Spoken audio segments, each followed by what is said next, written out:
Hello everyone, আসসালামু আলাইকুম। আমি তাবাসসুম চলে আসলাম আমার রান্না নিয়ে। চিংড়ি মাছগুলোকে হালকা করে ভেজে নিচ্ছি। আজকে সবজি দিয়ে চিংড়ি মাছ রান্না করব।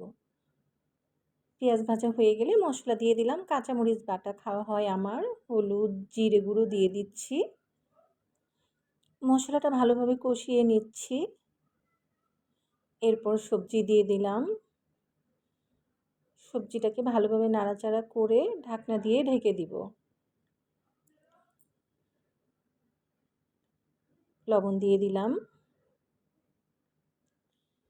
ভালোভাবে কষানো হয়ে গেছে। এখন আমি পানি দিয়ে দিচ্ছি। আমি আসলে মাছ ছাড়া সবজি একটু কমই খাই। চিংড়ি মাছটা আমার খুব পছন্দ। এখন আমার ভেজে রাখা চিংড়ি মাছগুলোও দিয়ে দিলাম। নাড়াচাড়া দিয়ে আবার ঢাকনা দিয়ে ঢেকে দিব। আমার রান্না প্রায় শেষ। উপর দিয়ে ধনিয়া পাতা ছড়িয়ে দিলাম। আমি আজকে মাছও ভুনা করেছিলাম, সেটা আর দেখানো সম্ভব হলো না। শুধু দেখিয়ে দিচ্ছি মাছ ভুনা।